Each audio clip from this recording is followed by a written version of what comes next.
instruction, entertainment, and so much more. It's the Golfer Girls Live now. Welcome to the Golfer Girls. I'm Debbie Doniger, and I am super excited to have a guest on with me today. His name is Iain Highfield. He is Director of Mental Performance at Bishopsgate Golf Academy, which sort of rounds out the last couple weeks. Last week I had Ben Shear on with me, kind of my fitness guy. Ben and I do a show every Monday night at 7 p.m.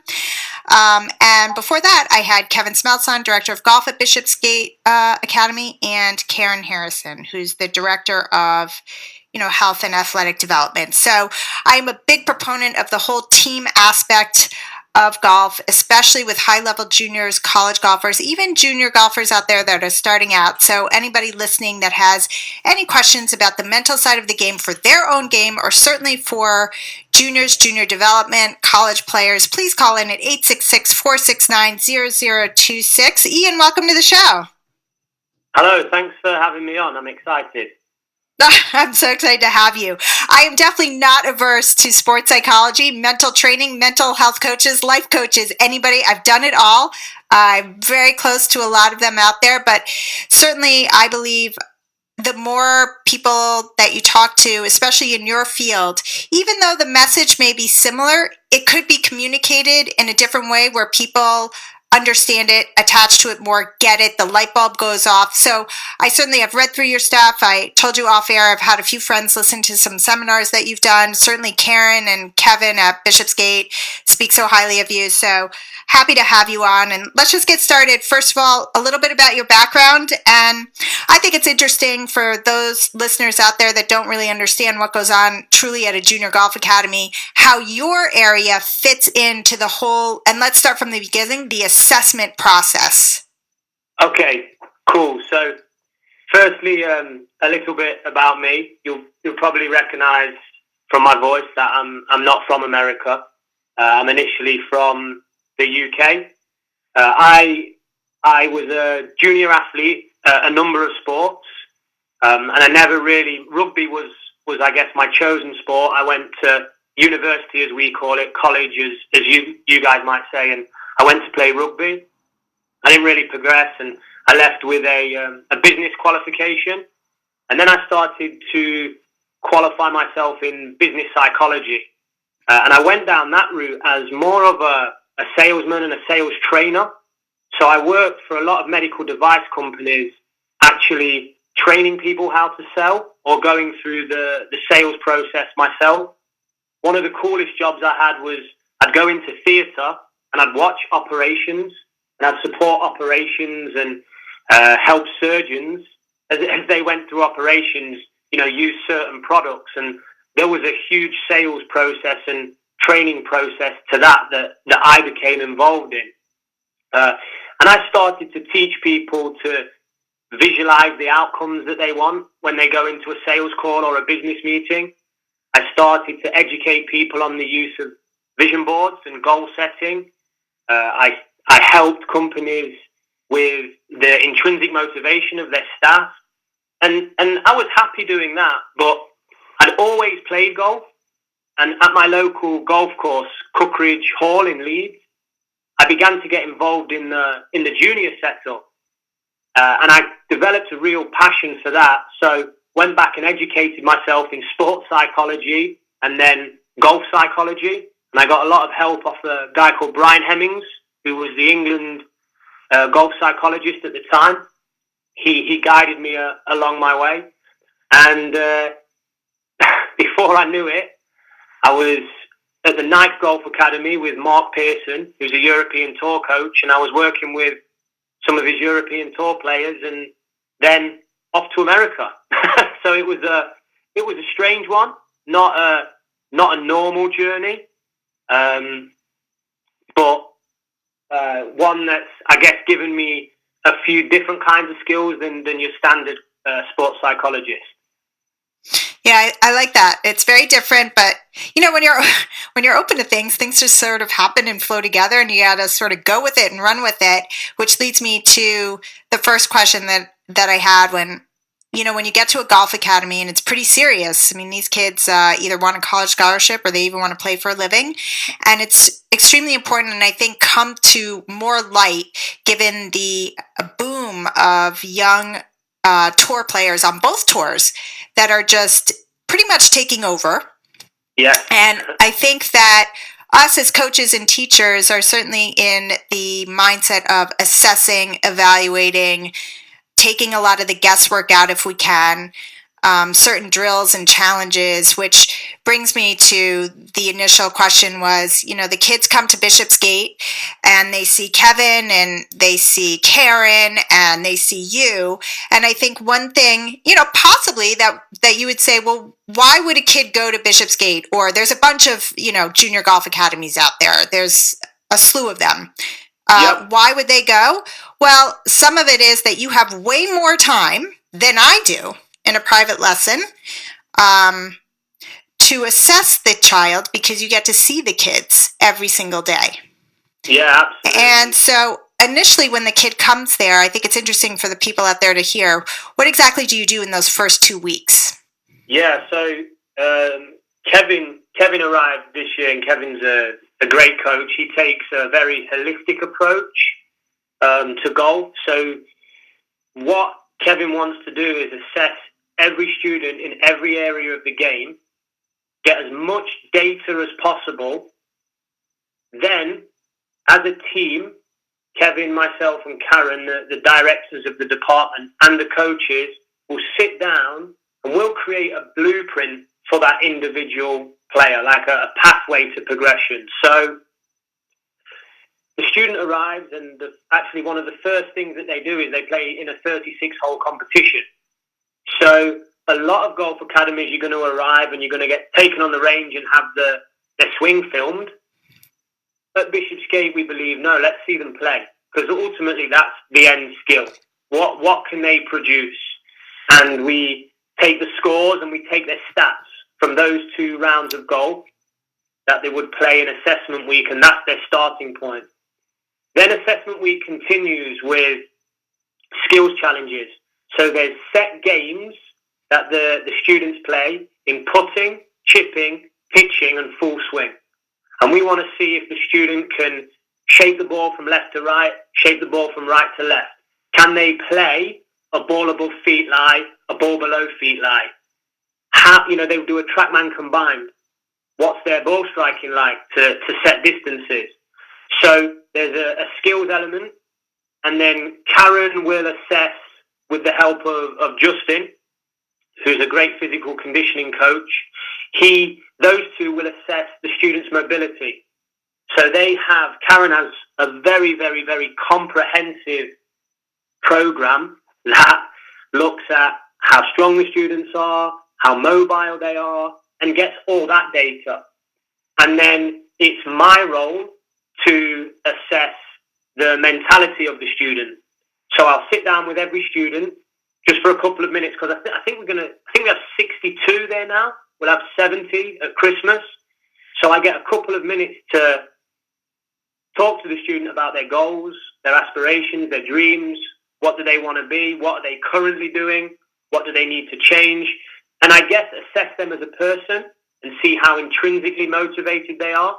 And then also I'll take them on the golf course and I'll get them to play a hole of golf while thinking out loud.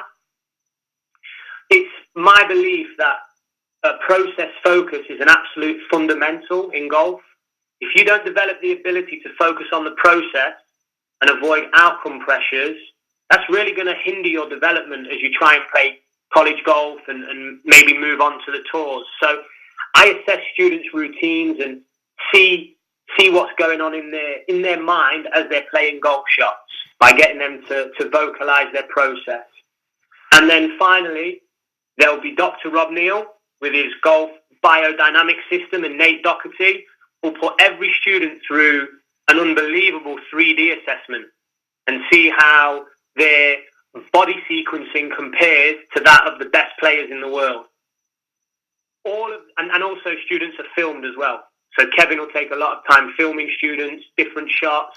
They're actually filmed a lot of the time during the assessments, during the skills challenges. which I think is great because often students will manipulate the club when they're just hitting off a flat lie on the range. When they're in assessments, you'll get closer to seeing the actual swing that they take into performance.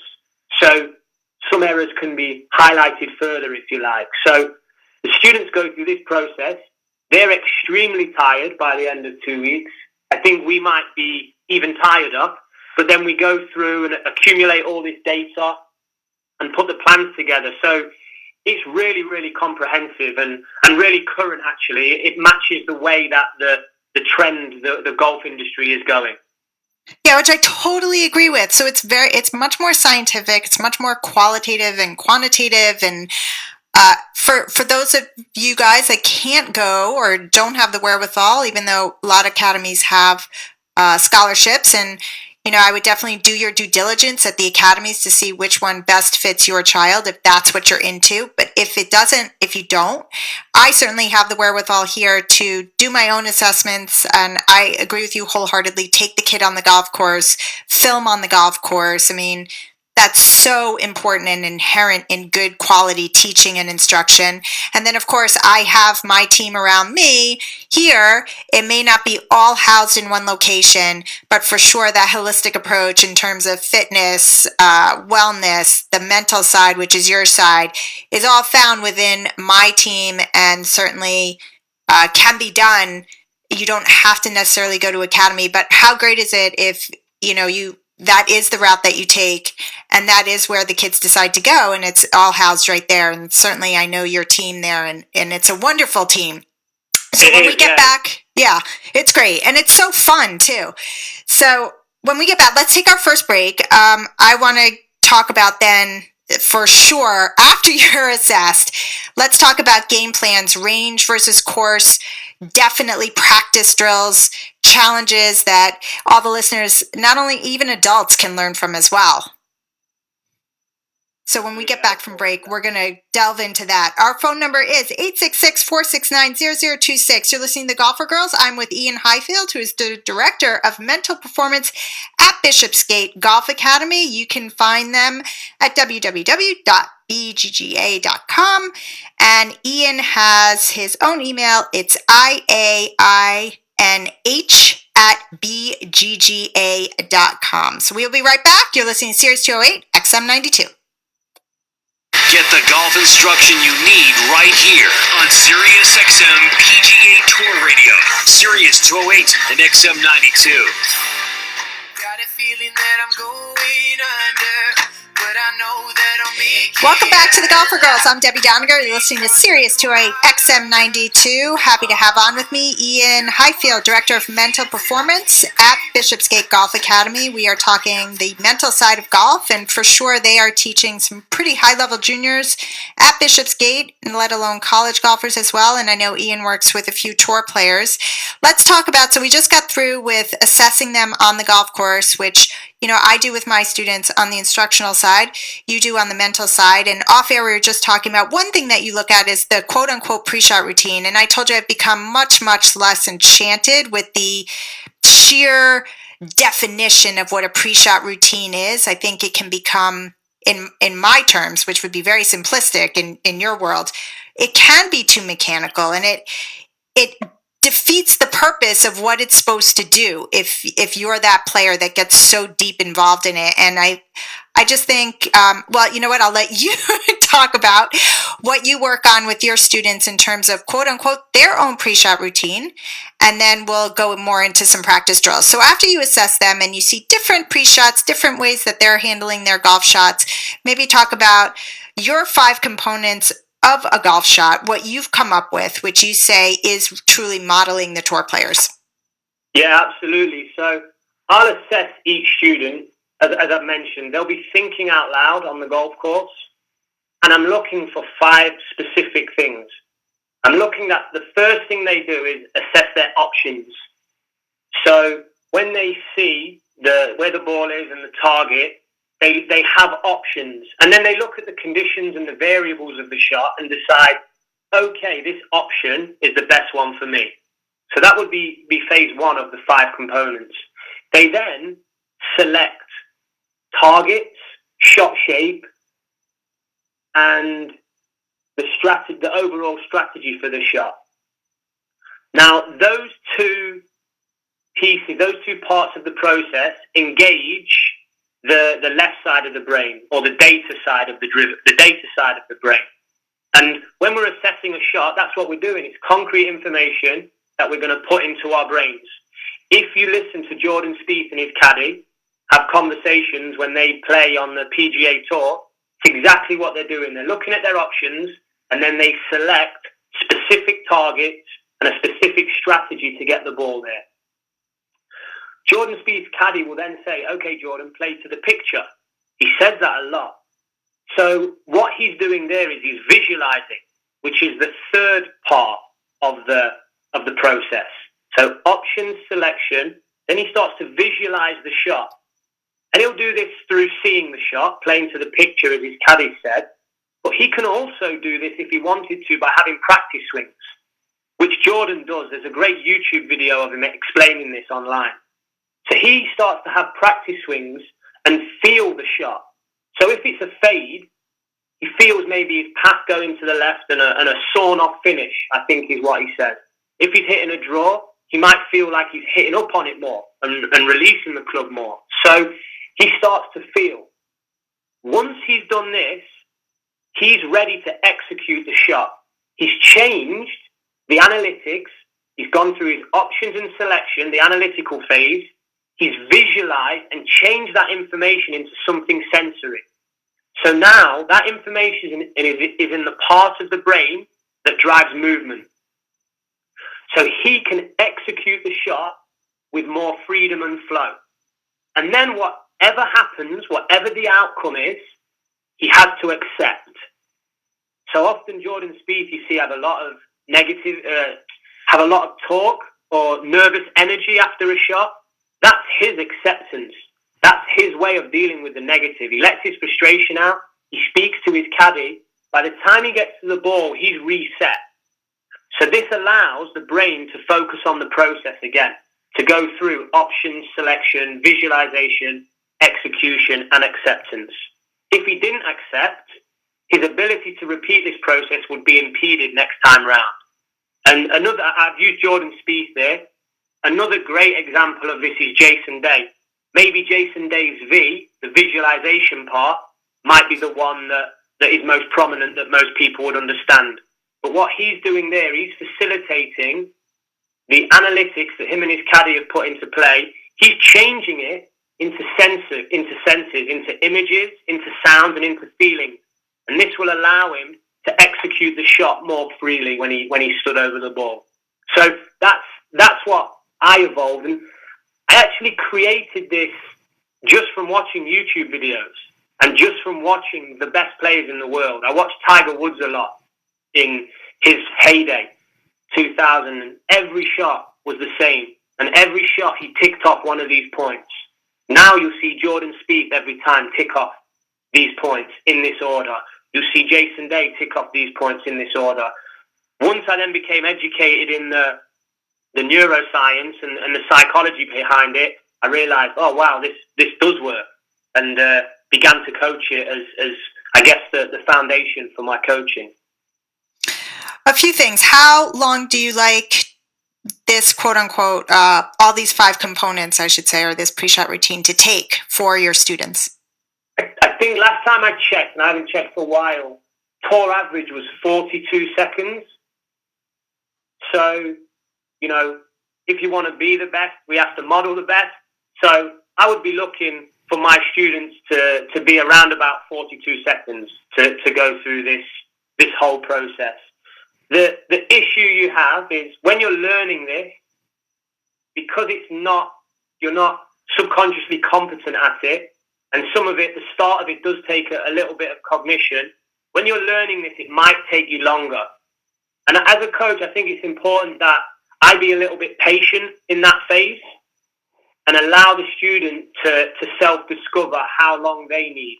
Obviously, if they're gaining penalties in competition, etc., it's a problem. But over time, when this process becomes, I guess, more natural, then times will speed up and they'll find a more optimum time. So that proves how important it is to train this on the golf course, to train this on the range, to train it with and without a golf ball. To create that habit so that it becomes natural, and then students will start to flow more. And I guess the whole goal of this is to create their own zone. Students shouldn't have to wait for that moment when the zone hits them. If they're going through their OSVEA, their OSVEA process on every shot, the chances are they can actually recreate their own zone, and rather than just wait for it to happen to come to them. Do you have your students work on this at night at home when the homework's done, stuff before they go to bed? The ones that I think the ones that buy into it, the ones that really I think it'll be of benefit to, and certain personality types, yes, absolutely. I'll have students practice it at home at night, so they get in the habit of talking to themselves as they're going through this routine. I'll have some students play on the golf course with no ball and go through this. I'll have students record it, video or on MP3, and listen to their routines. Just anything to try and help recode the brain to allow the student to become more process focused, more focused on the OSVEA routine, and get deep into it, rather than think of the external pressures of, if I don't make this putt, I won't get into college, or my parents will be disappointed if I don't shoot under par today. We need to distract the human brain from those natural thoughts. So OSVEA is the way that I would do that, and training it at home, away from the course, on the course with no ball, thinking out loud is a way that I believe, and lots of experts believe, can help this take place. Great. All right, we're going to take our next break. We are going to continue this conversation and take the 5 components, this OSVEA idea that Iain Highfield has created and uses at Bishopsgate. We're going to take this now onto the range and to the course. And also, I have a bunch of questions that I get from, students, and I have answers clearly from other psychologists, but would love to hear your point of view as well. How do you start around hot? What if you always start around slow? You're par. So, of course, in stopping the bogey train, and love to hear your thoughts on that. We will be right back. If you have any questions about the mental side of the game, feel free to call in at 866-469-0026. I am Debbie Doniger. You're listening to Sirius 208 XM92, and we will be right back. Here's what's trending now on Sirius XM. Get in the holiday spirit with Sirius XM's holiday music channels. Hear classics from artists like Bing Crosby, Andy Williams, and Nat King Cole on Holiday Traditions, Channel 18. Contemporary holiday music from the likes of Kelly Clarkson, Mariah Carey, and Josh Groban can be found on Holly, Channel 13. Plus, you can stream your holiday favorites on your smartphone using the new and improved Sirius XM app. Listen every day, and your golf game will get better. Guaranteed. This is Sirius XM PGA Tour Radio. Sirius 208 and XM 92.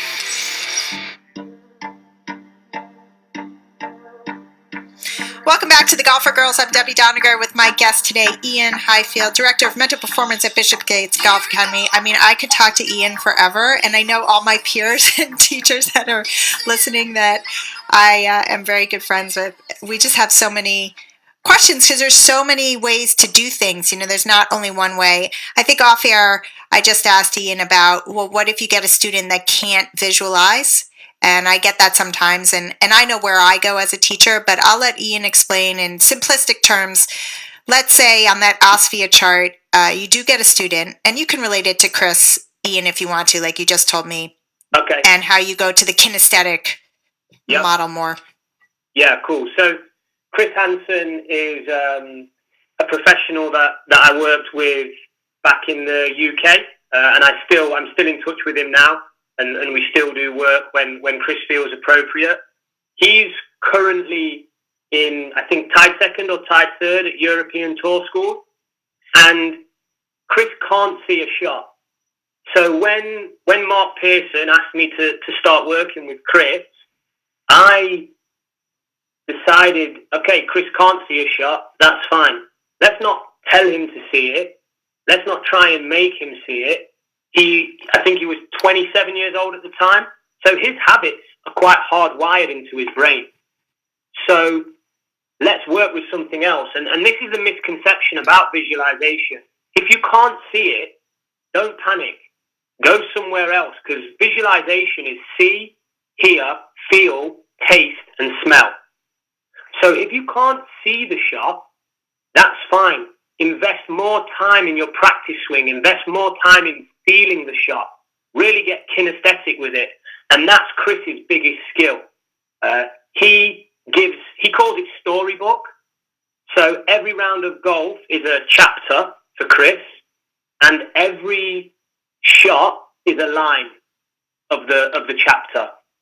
And then at the end of the year, he's written a book, and he gives each shot a name.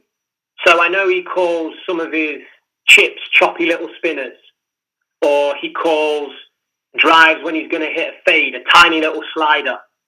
So he gives the shot a name, which then that word helps him develop kinesthetics to go into the practice swing and feel it. And then he carries those kinesthetics all the way through the execution phase. Now, Chris he played, I think last year, 7 European Tour events. He made the cut in a few of them. And he used this process, I think it might have been the Swiss Open, to climb the leaderboard, and I think earn 20 to 30,000 euros. This year, now he's in second or third place at Tour School. He's going to have to go really deep into Storybook tomorrow and the next day to avoid the kinesthetic pressures, the temptations, the outcome pressures, sorry. The temptation for him is to start worrying about outcomes. So I would expect Chris on the range tomorrow to do lots of OSVEA routines, talking out loud with no golf ball. And then introduce a golf ball and target and start doing the routine without a ball to a target and then with the ball to the same target. And how close were they together? How did they feel? Is he creating feelings of freedom and flow? Is he warming his brain up? Is he warming his mind up as well as his body and as well as his golf swing? So with Chris, you know, and anyone out there who's listening who can't see a shot, don't worry. Try and feel it. Try and taste it if you can. Try and smell it. As crazy as that sounds, I can give you a couple of examples of those if you'd like.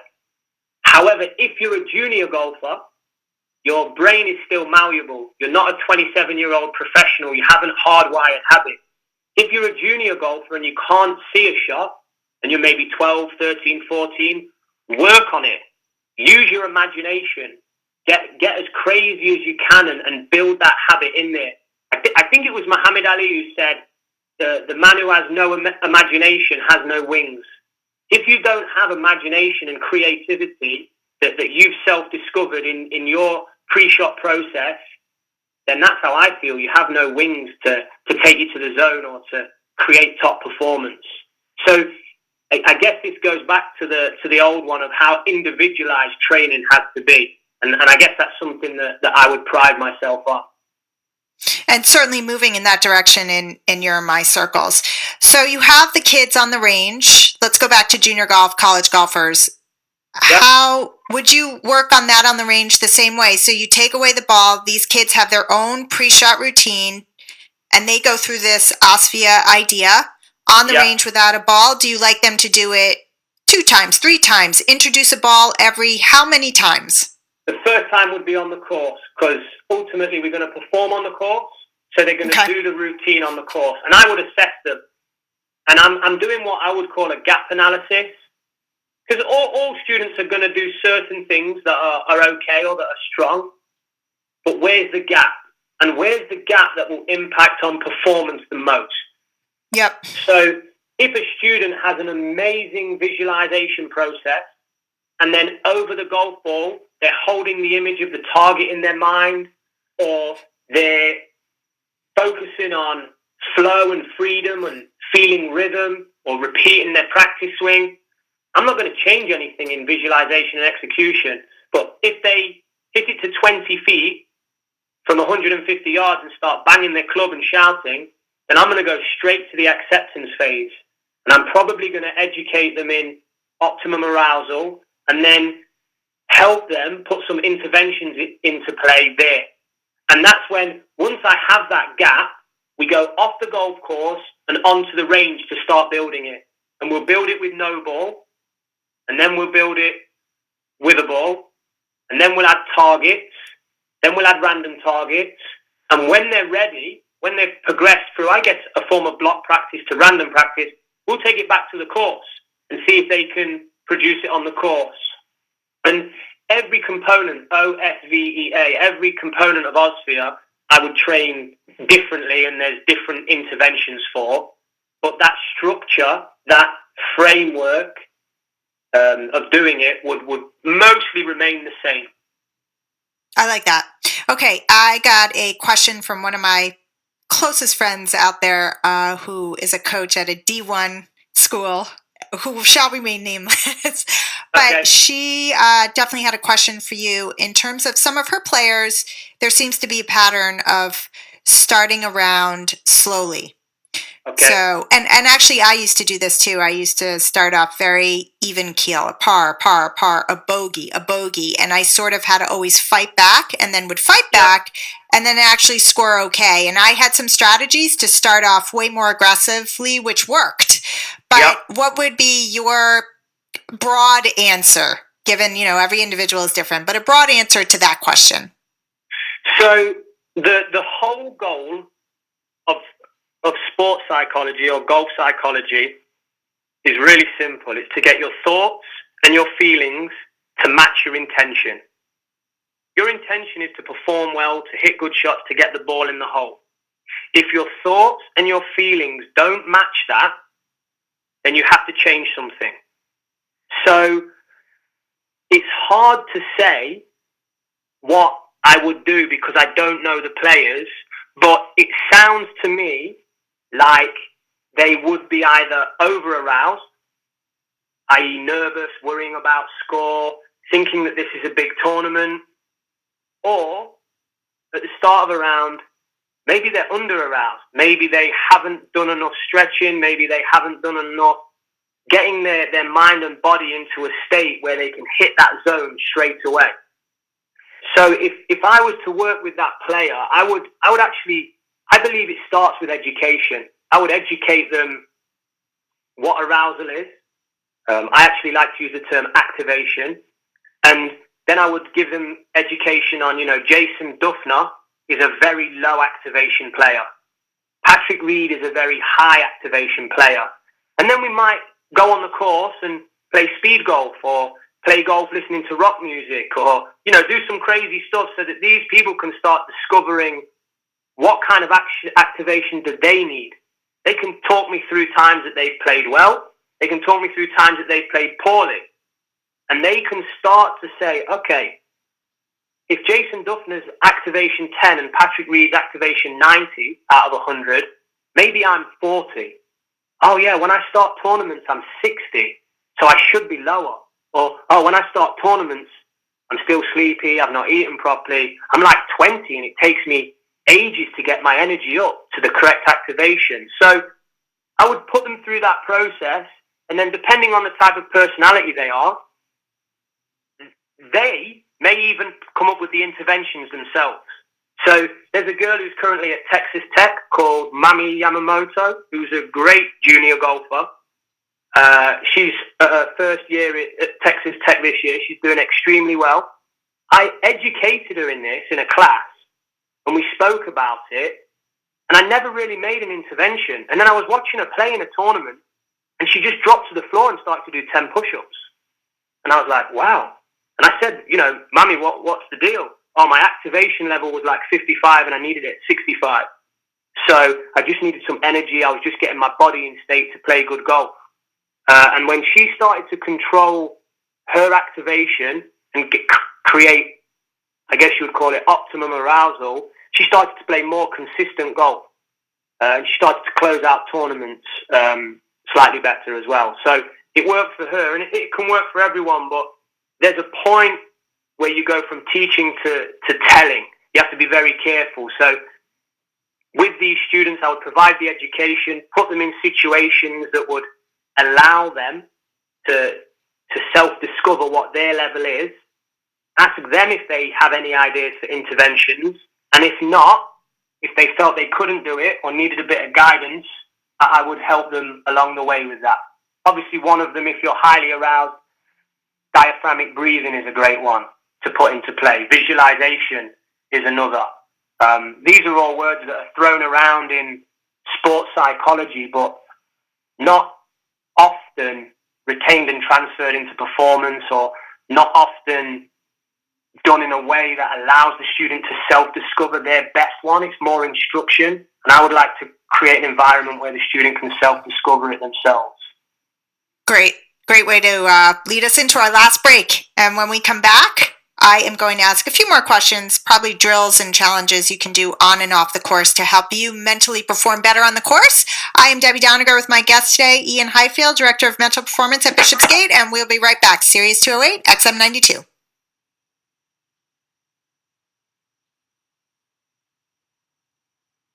Your tee time is anytime you turn on the radio. The place for tee to green golf talk is Sirius XM PGA Tour Radio, Sirius 208 and XM 92.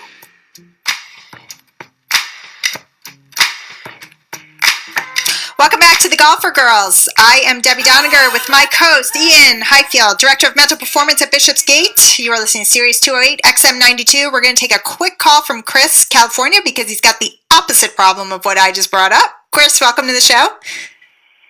Thank you. Thank you for taking my call. Really appreciate it. Love you guys' show today. I really love talking about the mental game and the aspects of playing in tournaments under pressure.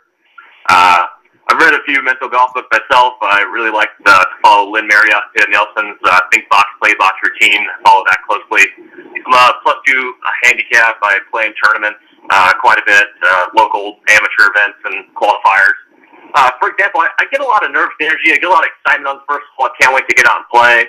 And I usually go and birdie the first hole. And I get off to these hot starts where I'm 1-200 par right away. And then I kind of go into protective mode and want to just maintain that score and don't want to play bad. And I make a stupid bogey, as I call it, or I'm 3-putt real, from 20 feet versus making a birdie. And how do I keep that energy going? Is there something I'm doing wrong? Something I may be thinking about, maybe the outcome versus the process, like you guys are talking about? And what can I do to practice this? That's a good question. You want me to take that straight away? Iain, you go for it, man. Okay, cool. So, hi Chris, how you doing? He's off. Oh, he's off, is he? Okay, cool. So yeah, I mean, for Chris, he's hit the nail on the head. When he makes a birdie, everything gets that little bit more important. Today could be the day, Oh, this is it. Today, the reason that he plays golf might be to qualify for a certain event, or he might have a target handicap in his mind.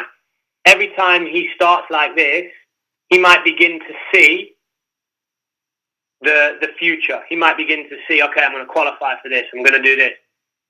That is uncontrollable. You can't control what's going to happen in the future. You can't control your score, and you can't control winning. What you can control is the present moment. So Chris needs some interventions that would keep him in the present moment.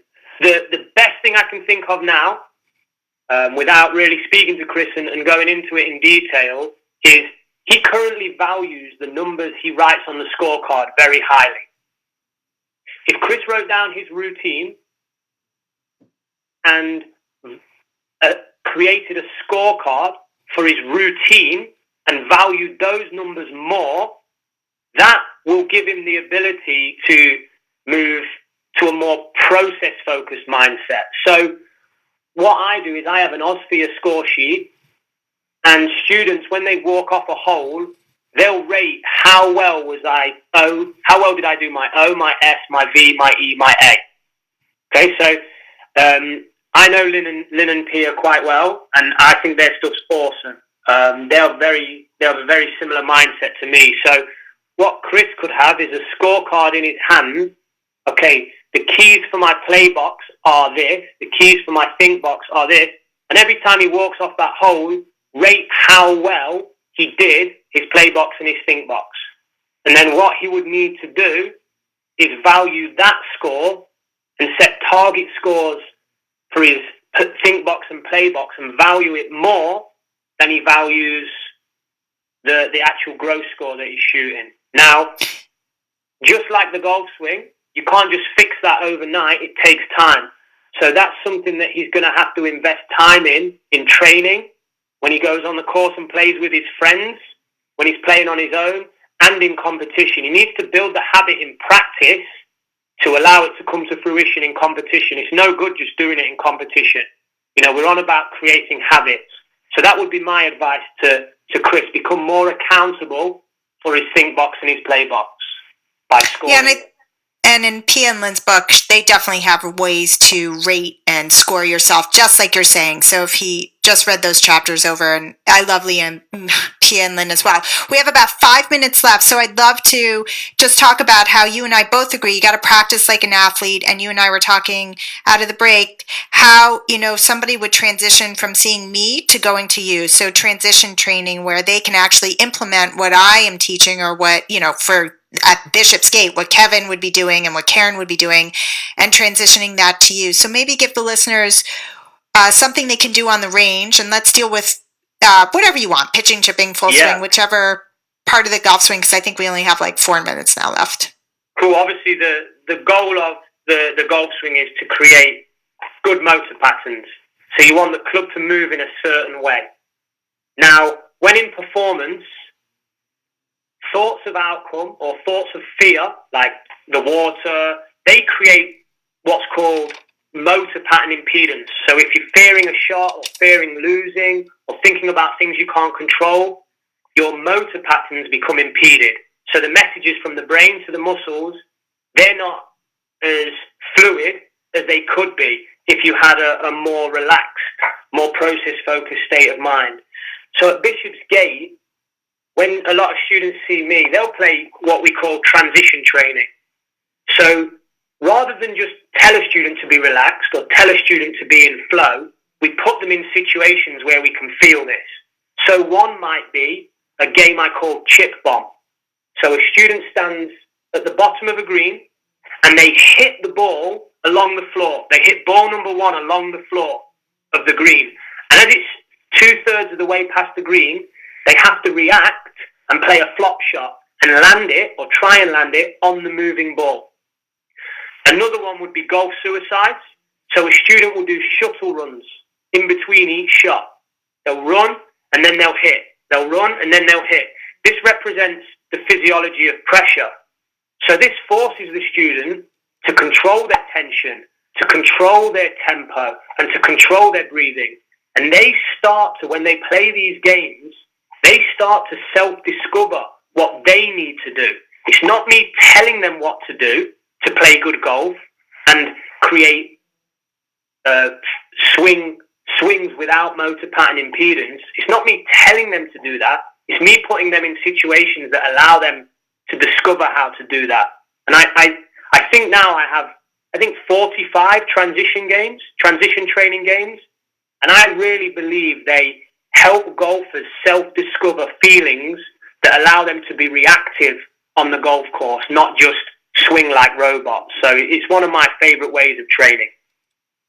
I think that's a perfect way to end this discussion. I can't thank you enough, and I think you guys over there are just doing, you know, great things. And I encourage anyone with, you know, like Karen said 2 weeks ago, and Smelts did too, you don't have to spend a whole semester there. You can go for a week, 2 weeks, and I just, you know, I think the world of Kevin and the world of Karen, and, you know, just think you're heading the mental side so great. How can people find you?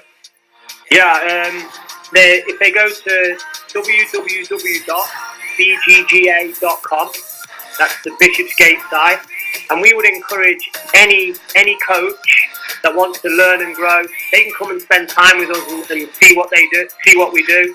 And again, any students who want to, even if they just want to come for a day and check it out and just use the facility, that's great. So I think you gave my email out. You gave my email out earlier, iainh@bgga.com, and the website is www.bgga.com. All right, thanks, Iain, so much. I really appreciate it. I will see you in January. Thanks, everybody, for listening. I'm Debbie Doniger, Series 208 and XM92.